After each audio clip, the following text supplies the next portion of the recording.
지난달 초 서방 세계가 충격과 공포에 빠져버렸습니다. 바로 절대방어를 자랑하던 영국의 챌린저2가 정작 우크라이나 전장에서 완파되었기 때문인데요. 영국의 현용 주력 전차인 챌린저2는 과거 코소보나 유고전쟁 등에 참전하며 명성을 알려왔고 2003년 이라크 전쟁에서는 단 한 대도 파괴되지 않는 괴물 같은 방어력을 자랑했습니다. 이에 처음 우크라이나 전장에 배치될 때만 하더라도 대반격을 진행하는 우크라이나군에 새로운 바람을 불어넣을 것으로 평가됐습니다. 나토 회원국 중 주력 전차를 제공하기로 한 국가는 영국이 처음인데다 앞서 말씀드린 대로 과거 이라크전의 명성이 워낙 뛰어났기 때문인데요. 그런데 전쟁의 분위기를 바꿀 것으로 기대됐던 챌린저2가 우크라이나 전선에서 어이없이 파괴되며 서방 세계의 전차 전력은 충격에 빠졌습니다. 유럽을 대표하는 주력 전차였던 레오파르트2의 처참한 실전 기록부터 챌린저2의 파괴까지 악재가 겹치면서 미국의 M1 에이브람스의 투입이 전장에 별다른 변화를 가져오지 못할 것이라는 위기감에 불이 붙고 있는데요.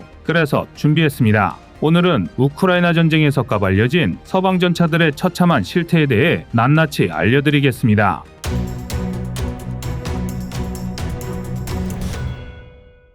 장장 19개월째 진행되고 있는 우크라이나 전쟁, 러시아가 우세할 것이라던 당초 예상은 이미 깨어진 지 오래입니다. 러시아군과 그들의 무기는 세간에 알려진 것처럼 강력하지 않았고 우크라이나는 미국, 나토를 주축으로 한 서방 사회의 도움으로 예상외의 선전을 보여주고 있습니다. 덕분에 전쟁은 어느 한쪽의 승리를 장담하기 어려운 지루한 양상이 되고 있습니다. 하지만 두 나라의 지리멸렬한 싸움은 주변국들의 피로감으로 이어지는 중입니다. 우크라이나가 예고했던 대반격은 이렇다 할 성과를 내지 못하고 있는데다 평화협정이 이루어질 가능성도 작아 보이기 때문입니다. 아무리 유럽과 나토가 러시아 저지라는 대의명분에 뭉쳤다 하더라도 준비되지 않은 전쟁의 장기화는 심각한 안보 문제를 일으키고 있는데요. 쉽게 말해 곳간이 비어간다는 소리입니다. 심지어 우크라이나 지원에 가장 적극적이던 폴란드마저 이제는 자국 수호에 집중하겠다는 의지를 드러내고 있을 정도입니다. 어쩌면 이번이야말로 우크라이나가 상황을 반전시킬 마지막이 될 수도 있습니다. 최근 M1 에이브람스 전차 31대를 지원하기로 했던 미국이 에이테크스의 추가 지원까지 약속했는데요.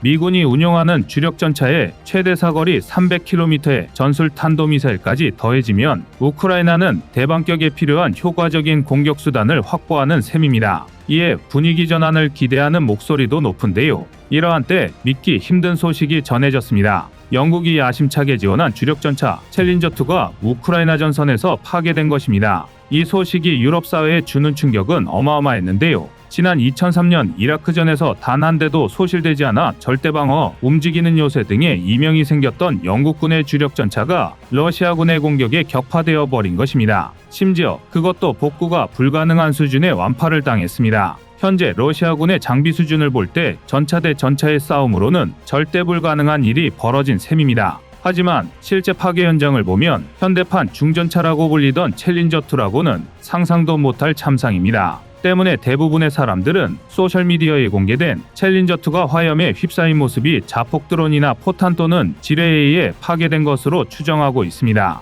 전차장을 포함한 4명의 승무원이 탑승하는 챌린저2는 120mm L55 강선포를 주포로 하며 RWS와 40mm 고속 유탄 발사기 및 7.62mm 기관총 등을 탑재합니다. 최대 출력은 1200hp이며 최대 550km의 항속거리를 가지는데요. 화력은 둘째치고 방어력만큼은 세계 최고로 평가받고 있었습니다. 그랬던 전차가 화염에 휩싸인 채 발견되었으니 충격적일 수밖에 없는데요. 그런데 알고 보면 이는 예견된 참사와 다름없습니다. 사실 챌린저2가 파괴된 일은 이번이 처음이 아닙니다. 지난 이라크전에서 적군에 의한 파손은 없었지만 아군의 오사 등의 피해를 입은 일이 있었는데요. 문제는 이로 인해 당시 아군 승무원 2명이 전사하고 해당 전차 역시 전손되고 말았다는 것입니다. 여기서 끝이 아닙니다. 2006년에는 이라크 무장 세력이 발사한 대전차 로켓 RPG-29의 이중탄두가 챌린저2의 전면 하단을 관통하며 조종수가 발을 잃는 일도 있었는데요. 챌린저2의 조종수가 다리나 발을 잃은 사례는 이것 말고도 또 있습니다. 조종수가 하지에 부상을 입는 일이 유난히도 많은 것은 고질적인 문제로 지적되는 하부 방어력 때문입니다. 영국군도 이런 문제점을 충분히 인지하고 있었습니다. 이 때문에 약점을 보완할 TES 개량이 진행되었는데요. 반응 장갑이 없던 전차 전면 하부와 측면에 증가 장갑을 장착하는 것은 물론 이미 포탑 등에 장착된 증가 장갑 위에는 ERA를 추가로 달아주었습니다. 또한 포탑 측 후면에도 각종 장갑이 장착됐고 필요에 따라 12.7mm 증기관총이나 40mm 자동 유탄 발사기로 교체할 수 있는 RWS가 달리기도 했는데요. 덕분에 전차 중량은 기존 62톤에서 75톤까지 늘어나게 되었습니다. 즉 중전차급 중량이 되어버린 것이죠. 하지만 이러한 TES 개수에도 불구하고 실전에서의 성과는 기대 이하입니다. 이번 우크라이나전에서 벌어진 사태만 보더라도 기존의 명성을 떠올리기는 힘든 모습인데요.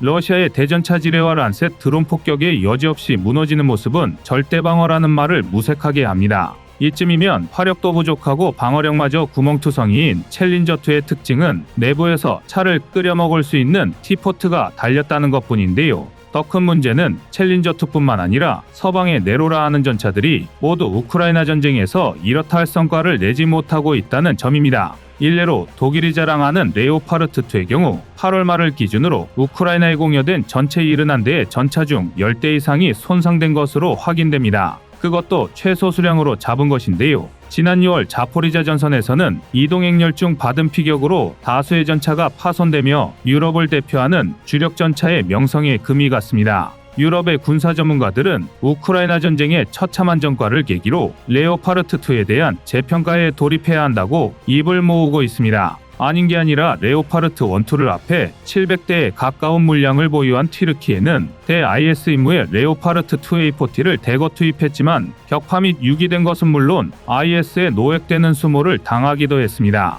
또한 IS를 상대로 한 시가전에서는 한 번에 10대 이상 손상되는 대기록을 달성하기도 했는데요. 이에 서방 전차를 대표한다는 챌린저2와 레오파르트2에 대한 과대평가 논란이 제기된 상태입니다. 사실 최강이라고 불리던 서방의 전차들이 제대로 된 힘도 써보지 못한 채 파손되는 모습을 보면 누구라도 비슷한 의구심을 품을 수밖에 없습니다. 문제는 해당 전차들이 서방 사회의 의지를 대변하며 전장에 투입되어 있다는 사실입니다. 그리고 그 전쟁은 좀처럼 종식될 기미가 보이지 않고 있습니다. 지금과 같이 전쟁이 지속되는 상황이라면 해당 전차들의 단점은 더욱 부각될 수밖에 없습니다. 이건 성능을 떠난 국가적 자존심의 영역입니다. 특히 미국은 이를 굉장히 심각하게 받아들이고 있습니다. 오죽하면 M1A2 에이브람스의 SEP 버전 4 개발을 취소해버리고 차세대 M1E3 개발에 돌입했습니다. 이는 앞서 말씀드렸다시피 우크라이나전에서 현세대 전차들의 문제점이 극명하게 드러났기 때문입니다. 우선 과도하게 많은 전자장비로 유지보수는 어려운 데다 부품 가격마저 비싸 전쟁 비용 측면에서 효율적이지 않습니다.